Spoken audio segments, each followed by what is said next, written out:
आवाज सर्वसामान्यांचा।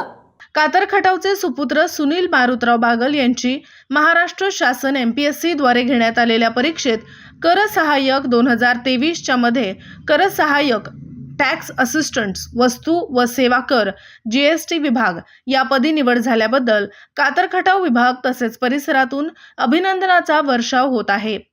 वडील मारुतराव माधवराव बागल आणि चुलते न्यायाधीश चंद्रकांत माधवराव बागल यांचे लाभलेले मार्गदर्शन यामुळे सुनील बागल यांनी टॅक्स असिस्टंट या पदापर्यंत झेप घेतली आहे।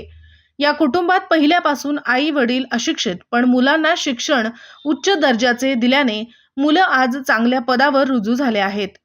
MPSC परीक्षेसाठी शहरी भागापेक्षा ग्रामीण भागातील विद्यार्थी जास्त करून दिसत आहेत। MPSC करीत असताना खूप जिद्दीने चिकाटीने अभ्यास करावा लागत आहे। यासाठी व्यक्तिगत लक्ष पालकांचे विद्यार्थ्यांच्याकडे असले पाहिजे, असे बागल कुटुंबियांनी या क्षेत्रातील विद्यार्थ्यांना आपले मौल्यवान अनुभव सांगितले।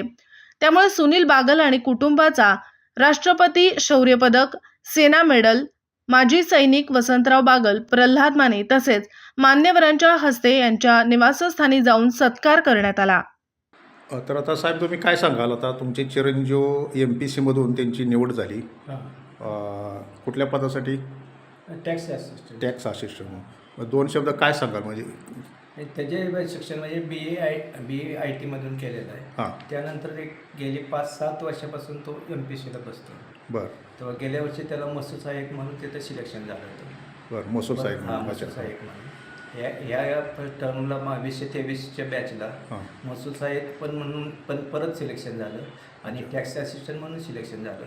तर बेटर ह्याच्यासाठी फ्युचरसाठी त्यांनी टॅक्स असिस्टंट निवडलं।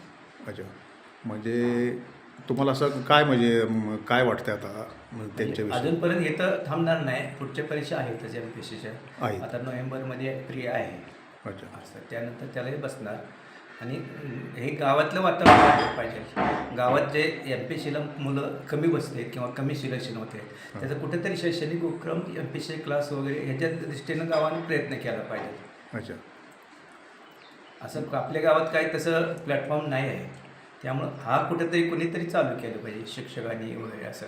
अच्छा, ग्रामीण भागातल्या लोकांनी विद्यार्थ्यांनी काय बोध घ्यावं ह्या साहेबांचा? ग्रामीण भागात म्हणजे कसं, आपल्या गावातले आम्ही 3 जणी क्लास 1 ऑफिसर होतो, मग आमचे आईवडील अशिक्षित होते।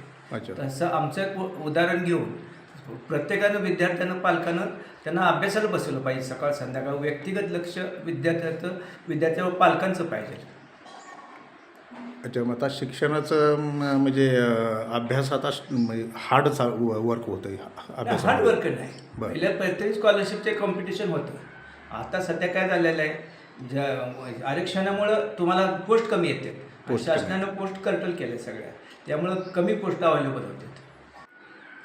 तर आता तुमची GST टॅक्स असिस्टंट म्हणून तुमची निवड झाली। अच्छा, तुमचं नाव सांगा? माझं नाव नमस्कार, माझं नाव सुनील मारुतराव बागल। अच्छा, आणि महाराष्ट्र लोकसेवा आयोगामार्फत घेण्यात आलेल्या 2023 परीक्षेमध्ये माझी टॅक्स असिस्टंट आणि कर सहाय्यक या पदावर आणि त्याचबरोबर महसूल सहाय्यक या पदावर सुद्धा निवड झालेली आहे। अच्छा, यापूर्वी सुद्धा 2021 महसूल सहाय्यक या पदावर निवड झालेली आहे आणि आता सध्या कलेक्टर ऑफिस मुंबई उपनगर येथे मी महसूल विभागामध्ये कार्यरत आहे।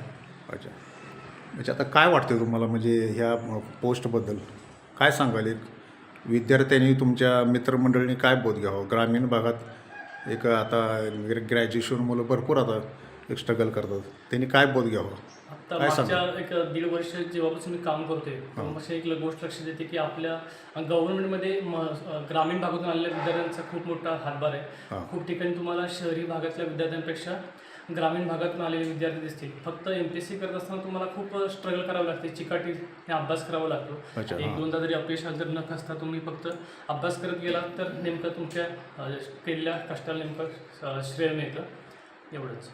अच्छा, ठीक आहे, तुम्हाला पुढील वाटचालीस शुभेच्छा आणि अभिनंदन ग्रामस्थातर्फे, गावातर्फे, मित्रमंडळीतर्फे। आपल्या परिसरातील महत्त्वाच्या बातम्या पाहण्यासाठी मायभूमी न्यूज चॅनलला YouTubeवर सबस्क्राईब करा आणि बेल आयकॉन प्रेस करा।